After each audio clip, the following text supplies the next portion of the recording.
இந்த நாளிலே மிக முக்கியமான ஒரு ஊழியர் மோசேயை குறித்து தேவன் தாமே நமக்கு கற்றுக்கொள்ள உதவி செய்வாராக. மோசே லேவி கோத்திரத்தை சேர்ந்த அம்ராம், யோகபேத் ஆகிய பெற்றோர்களுக்கு பிறந்த மூன்றாவது மகன். மிரியாம், ஆரோன் என்பவர்கள் ஒரு மூத்த சகோதரர்களாக இருக்கிறார்கள். அந்த காலத்தில் எகிப்தின் பார்வோன் ஆண் குழந்தைகளை கொல்ல வேண்டும் என்று சொன்ன பொழுது அவருடைய தாய் தகப்பன்மார் ஒளித்து வைத்தார்கள். எபிரேயர்ல 11ஆம் அதிகாரம் 23 இப்படியாக வாசிக்கிறோம். மோசே பிறந்த பொழுது அவனுடைய தாய் தகப்பன்மார் அவனை அழகுள்ள பிள்ளை என்று கண்டு விசுவாசத்தினாலே ராஜாவினுடைய கட்டளைக்கு பயப்படாமல் அவனை 3 மாதம் ஒளித்து வைத்தார்கள் என்று பார்க்கிறோம். அவன் ராஜகுமாரத்தினுடைய மகன் என்னப்படுகிற அளவுக்கு அவன் அரண்மனையிலே வளர்ந்தான். அவன் பெரியவனான போது எகிப்தின் சகல சாஸ்திரங்களையும் கற்றுக்கொண்ட போது தேவன் அவனை பயன்படுத்துவார் என்று நம்பி அவன் ஒருவனை கொலை செய்து விட்டான், ஒரு எகிப்தியனை. ஆதலால் அவன் பயந்து ஓடினான்.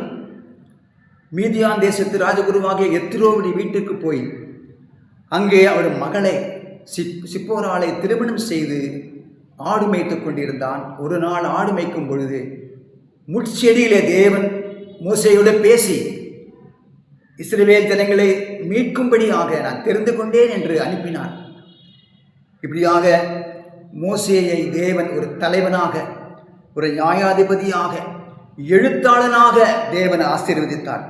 ஆதியாகமும், யாத்திராகமும், லேவியராகமும், எண்ணாகமும், உபாகமும், யோபு புஸ்தகம், சங்கீதம் 90, 91, 2ஆம் தரம் எழுதப்பட்ட 10 கற்பனைகள் எல்லாவற்றையும் மோசே எழுதினார் என்று சொல்லப்படுகிறது.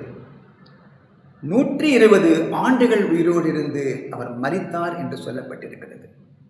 புதிய ஏற்பாட்டில் இயேசு கிறிஸ்துவோடு கூட மறுரூப மலையின் மேலே மோசேவும் எலியாவும் காணப்பட்டதை நம்ம பார்க்க முடிகிறது. யூதா 1ஆம் அதிகாரம் 9ஆம் வசனத்தில் மோசேயினுடைய உடலுக்காக பிசாசு போராடினதை கூட நம்ம அங்கே பார்க்க முடிகிறது.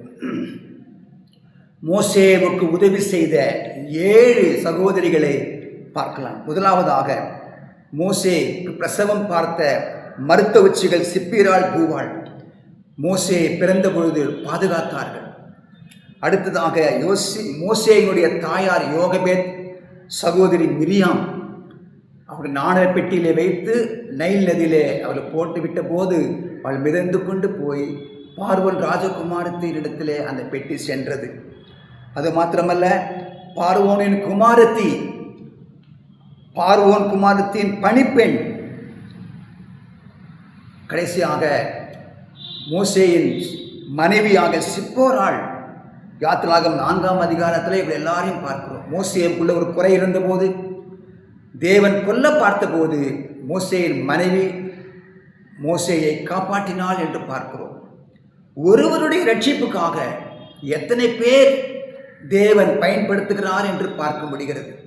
நாம் ரட்சிக்கப்படுவதற்கு எத்தனை பேர் நமக்காக ஜெபித்திருக்கிறார்கள், சத்தியத்தை அறிவித்திருக்கிறார்கள், நமக்கு உதவி செய்திருக்கிறார்கள் என்பதை நாம் நினைவு கூர்ந்து தேவனுக்கு நாம் நன்றி செலுத்த வேண்டும்.